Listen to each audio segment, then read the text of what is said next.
Ration கடை தான் இந்த நாட்டில் இருக்கிற ஏழை எளிய மக்களுக்கு அடிப்படையான தேவைகளை கொடுக்கிற அரசு கடைகள்.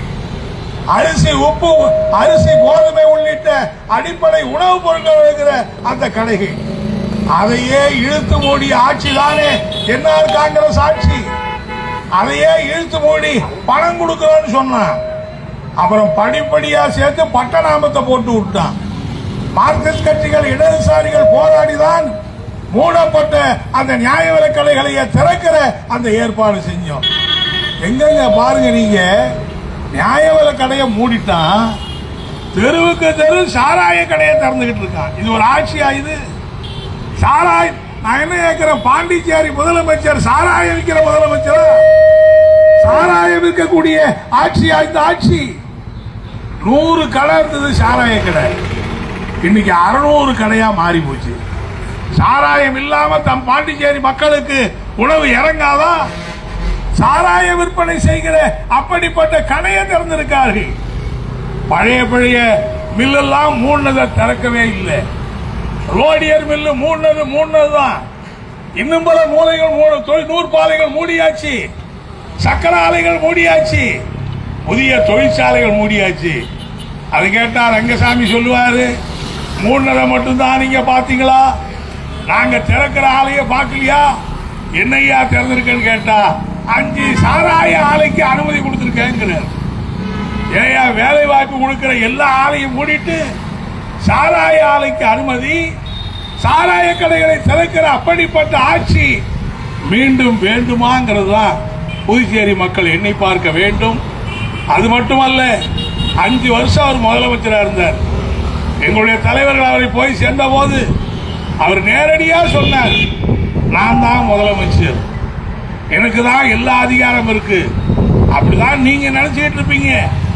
ஆனா பாஜக கூட்டணி ஆட்சியில எனக்கு அதிகாரமே இல்லை, ஒரு அதிகாரியை மாற்றுகிற அதிகாரம் கூட என் கையில இல்லை என்று புலம்பியவர் தான் என்ஆர் காங்கிரஸ் நம்ம ரங்கசாமி அவர்கள். ஏயா ஒரு முதலமைச்சருக்கு அதிகாரியை மாற்ற கூட அதிகாரம் இல்லாத ஒரு முதலமைச்சரா உங்களை வச்ச அந்த கட்சியோட போய் கூட்டணி சேர்றீங்களே, நியாயமா இது? மாநில உரிமையை கொடுத்து விட்டார்களா?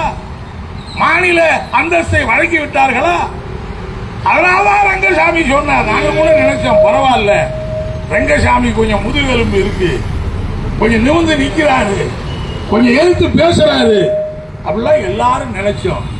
பாஜகவோடு உறவில்லை, மாநில உரிமை, மாநில அந்தஸ்தை பற்றி வாக்குறுதி அளித்தால் தான் தேர்தல் உடன்பாடு. ஆனா அங்கிருந்து வந்தா பாருங்க, 2 கடவுட்கஜ மாதிரி 2 அமைச்சர்கள், தீவெட்டி தெரிய மாதிரி அங்கிருந்து 2 அமைச்சர்கள் வந்தான். ரங்கசாமி கூப்பிட்டு ஓடனார். உள்ள வச்சு என்ன மிரட்டினானோ தெரியல, என்ன சித்த வைத்தியம் பண்ணானோ தெரியல. வெளியில வருகிற போது சிரிச்சுக்கிட்டு என்ஆர் காங்கிரஸ் பாஜக கூட்டணி சேர்ந்து விட்டோம்னு அறிவிச்சார். என்னையா அறைக்குள்ள போற போது ஒரு மாதிரியா போன, அறையிலிருந்து வெளியே வர்ற போது எப்படி வரீங்கன்னு கேட்டா, இல்லைங்க இதான் உண்மைங்கிறார். ஆகவே அவரை பொறுத்த வரையில கடைசி வரைக்கும் பதவியில இருக்கணும். எவன் எக்கேடு கெட்டா போனா என்ன, யாரு எப்படி சீரழிஞ்சா என்ன, நாடே நாசமா போனா என்ன, நமக்கு முதலமைச்சர் பதவி வர வேண்டும் என்பதுதான் எங்களுடைய அடிப்படையான நோக்கம். எப்படி உழவர் கரையிலே அருமை தோழர் கலைநாதன் அவர்கள் இன்னைக்கு இந்திய கம்யூனிஸ்ட் கட்சி வேட்பாளராக போட்டியிடுகிறார். மார்க்சிஸ்ட் கம்யூனிஸ்ட் கட்சியின் சார்பிலே லாஸ்பேட்டையிலே ராஜாங்கம் போட்டியிடுகிறார். திருபுவனையிலே அருமை தோழர் தட்சாமூர்த்தி போட்டியிடுகிறார். மாஹே தொகுதியில் இடதுசாரிகள் ஆதரவோடு நம்முடைய அசோக்குமார் அவர்கள் போட்டியிடுகிறார்கள். இந்த 4 பேரும் வெற்றி பெற்று அந்த ஆட்சி அந்த சட்டமன்றத்திலே நுழைந்தால் புதுச்சேரி வரலாறு காணாத ஒரு சட்டமன்றமாக அந்த சட்டமன்றம் இருக்கும். ஜால்ரா போடுறவன், சொம்பு தூக்குறவன், கூஜா தூக்குறவர்களை கண்ட சட்டமன்றம் முதல் முறையாக மக்களுக்கு குரல் கொடுக்கக்கூடிய 4 சட்டமன்ற உறுப்பினர்களை உள்ளே காணுகிற ஒரு காட்சி இன்றைக்கு ஏற்படத்தான் போகிறது. அந்த அடிப்படையிலே தான் நாங்கள் கேட்கிறோம். புதுச்சேரியிலே ஒரு நல்ல வாய்ப்பு வருகிறது. இடதுசாரிகள் உள்ளே சென்று மக்களுக்காக பணியாற்றுகிற ஒரு வாய்ப்பு. உழைப்பாளிகளுக்காக பணியாற்றுகிற ஒரு வாய்ப்பு. ஊழல் என்கிற பேச்சுக்கே இடமில்லாத ஒரு சட்டமன்ற உறுப்பினர்களாக இந்த 4 இடதுசாரி வேட்பாளர்கள் களத்திலே நிற்கிறார்கள். அருமை தோழர் கலைநாதனை உங்களுக்கு நாங்கள் அறிமுகப்படுத்த வேண்டிய அவசியம் இல்லை. 50 ஆண்டுகளுக்கு மேலாக கம்யூனிஸ்ட் கட்சியுடைய இந்த மாநில செயலாளராக பல்வேறு பொறுப்புகளிலே பணியாற்றி உழைப்பாளிகளுக்காக இரவு பகல் பாராத உழைத்திருக்கிற அந்த மனிதன் இன்றைக்கு சட்டமன்ற வேட்பாளராக இங்கே போட்டியிடுகிறார்.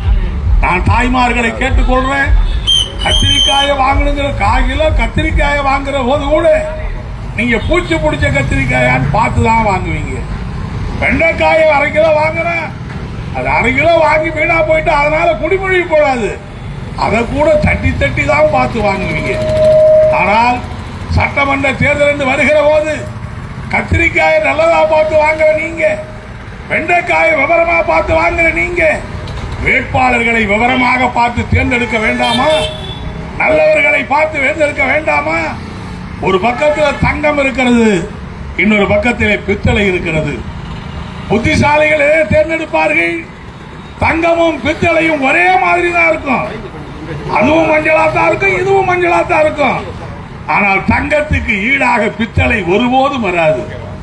எனவே பித்தளையாக பிறகட்சி வேட்பாளர் இருக்கிற போது தங்க வேட்பாளராக இருக்கிறவர் தான் அருமை தோழர் கலைநாதன் ராஜாங்கம் போன்றவர்கள். அந்த தங்க வேட்பாளராக இருக்கிற அவர்களை நீங்கள் தேர்ந்தெடுங்கள் என்றுதான் நாங்கள் இந்த நேரத்திலே கேட்டுக்கொள்ள விரும்புகிறோம். அது மட்டுமல்ல அருமை நண்பர்களே,